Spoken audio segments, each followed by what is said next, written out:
Mesdames et messieurs, bienvenue dans votre magazine Sciences et Mines. Aujourd'hui, nous allons parler d'un monsieur, Messaoud Belliou Amer, chef de l'AFCON, qui a fait échouer la 5e conférence des États parties du traité de Pelindaba. Comme récemment, le sujet du nucléaire vous a passionné, j'ai élargi mes recherches et je vais partager avec vous des informations sur le traité de Pelindaba et l'AFCON, la Commission africaine de l'énergie atomique, dont la vocation est de soutenir la paix et le développement sur notre continent grâce aux applications pacifiques de l'énergie nucléaire. Du 21 au 22 octobre 2021, la 5e conférence des États partie du traité de Pelindaba devait se tenir à Pretoria, en Afrique du Sud, bien évidemment. Je voulais rendre compte des progrès accomplis. Malheureusement, cette conférence, où 42 États partis et des dizaines d'observateurs et d'États signataires et organisations internationales étaient attendus, a été tellement mal organisée que le premier jour de la conférence, le 21 octobre 2021 à Pretoria, seuls 15 États partis étaient présents. Vous regardez les photos d'ailleurs dans cette tranche. Il y avait plus d'invités et d'observateurs que d'États partis dans la salle. Il n'y avait même pas assez de délégations des États partis pour atteindre les quorums. Après l'ouverture, la conférence a été annulée. Du jamais vu pour une conférence internationale. Imaginez ce que ça a dû coûter. On ferait des déplacements, des décorations de la salle, les interprètes, pour rien. Le secrétaire exécutif des CTBTO, l'Australien M. Robert Floyd, avait même fait le déplacement de Vienne en Autriche et il a dû bien être échoué par les chaos qui a régné. Quelle honte pour l'Afrique! Alors, qui était responsable de l'organisation de cette conférence ratée? Eh bien, c'est l'AFCON, dirigé par M. Belliou Amer. Ce monsieur algérien est le secrétaire exécutif par intérimaire de l'AFCON depuis 2018. Maintenant, il intrigue et manipule pour ne pas quitter son poste alors que son contrat à l'AFCON avait déjà expiré le 31 décembre 2020. Mais qu'est-ce que l'AFCON? Pour comprendre, il faut commencer par le traité de Pelindaba.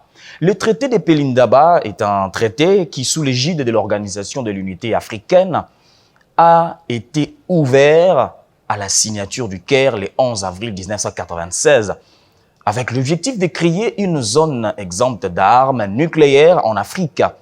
Le traité de Pelindaba garantit qu'il n'y aura pas de dispositifs explosifs bombes nucléaires en Afrique et qu'il n'y aura pas de déversement de déchets radioactifs par des États étrangers sur les continents.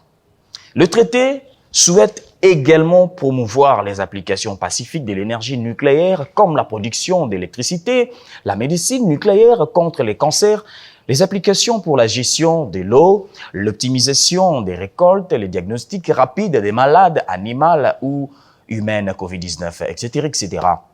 Le traité veut aussi assurer la protection physique des matières nucléaires en Afrique.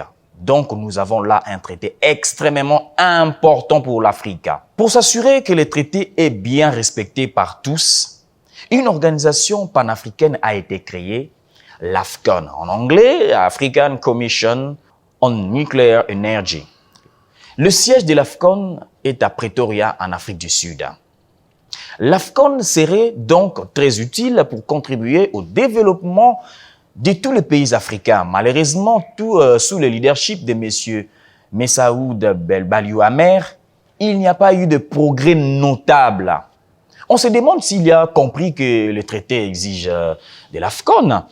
Un exemple de son inefficacité, selon l'article 13 du traité de Pelindaba, les États partis doivent soumettre un rapport annuel à l'AFCON sur leurs activités nucléaires. Seuls 7 sur 42 États partis ont soumis leur rapport, et ce même par tous les ans. Après 3 ans en poste, le secrétaire exécutif par intérimaire, M. Belliou Amer, ose reconnaître qu'il ne connaît même pas ses interlocuteurs dans 25 des États partis africains. Il n'y a pas de point de contact. M. Belliou Amer ne s'est jamais donné la peine d'organiser un séminaire pour expliquer comment préparer le rapport national. Par contre, il passe beaucoup de temps dans des webinaires qui ont peu d'intérêt pour le mandat central de l'AFCON. Sous la direction de M. Balio-Amer, l'AFCON n'a donc jamais pu confirmer que le pays africain était en conformité avec les engagements pris dans les traités de Pelindaba.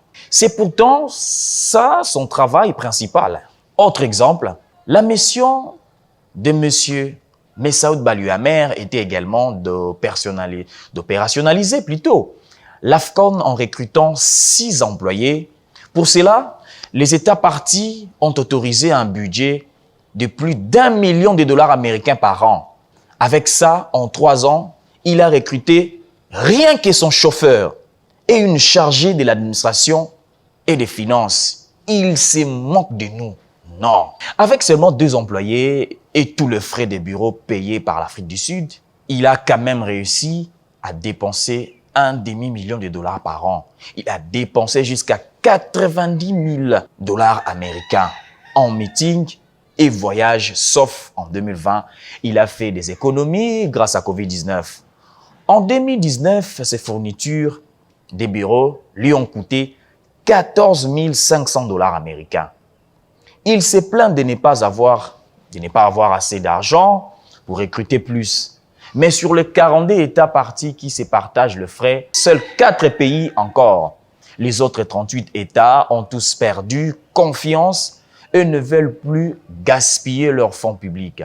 Les 12 États pays africains qui n'ont pas encore ratifié attendent aussi un changement de leader. Un changement plutôt de leader. Comprenez mon émotion, chers téléspectateurs.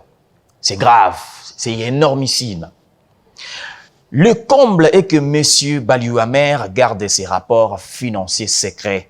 Normalement, une organisation financée par le fonds public africain devrait publier ouvertement ses bilans financiers audités. Mais sur le site internet de l'AFCON, aucune trace. Qu'a-t-il caché exactement? Il semblerait que M. Balio-Amer croit que sa principale mission est de rencontrer des représentants de pays étrangers et de signer des accords avec eux. Il ignore les pays africains, oh là là, et surtout ceux de l'Afrique subsaharienne. Dernier exemple en date quand il est parti à la conférence générale de l'Agence internationale pour l'énergie atomique, AEA, en septembre 2021 en Vienne, en Autriche.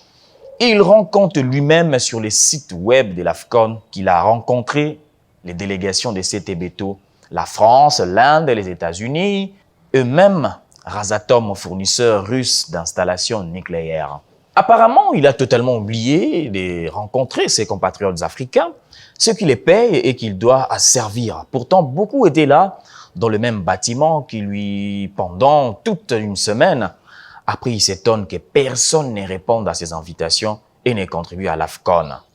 Bref, après ce triste bilan, on pourrait s'attendre à ce que M. Balio-Amer quitte son poste comme prévu, oh là là, à la fin de cette année. Mais depuis 2 ans, il travaille surtout pour obtenir la prolongation de son poste. Depuis le début de l'AFCON, les secrétaires exécutifs étaient tous algériens. Il était temps de donner une chance à d'autres nationalités. Le contrat de M. Balio-Amer devait déjà expirer le 31 décembre 2020. Il a réussi à le faire prolonger dans le contexte des paniques de la pandémie. D'après nos sources, alors que la notification des vacances de son poste était approuvée et enfin prêtée fin août 2021, il n'est toujours pas publié pour des raisons très mystérieuses. Quand il organise cette fameuse conférence des États partis en octobre 2021, qui a finalement été annulée, ils ont omis de mettre ces sujets à l'ordre du jour. Était-ce par accident? M. Balio-Amer n'a pas fait honneur à la haute fonction qui lui a été confiée. Il a un triste bilan, mais il est encore temps pour lui de laisser sa place à son successeur, un bon joueur. Cette affaire doit être urgemment portée à la connaissance des dirigeants de l'Union africaine. Il y a sûrement des experts africains, compétents, motivés et honnêtes, qui sont prêts à prendre la relève. La mission de l'AFCON est trop importante pour l'abandonner à une seule nation ou à un individu qui n'a pas su atteindre les objectifs du traité. Chers téléspectateurs africains et sympathisants de l'Afrique, ceci clôt mon compte rendu sur l'AFCON, l'organisme mis en place pour contrôler le respect du traité de Pelindaba. À bientôt dans ma prochaine vidéo sur l'énergie atomique en Afrique. Merci à vous d'avoir suivi ce magazine Science et Mines. On se retrouve à la prochaine.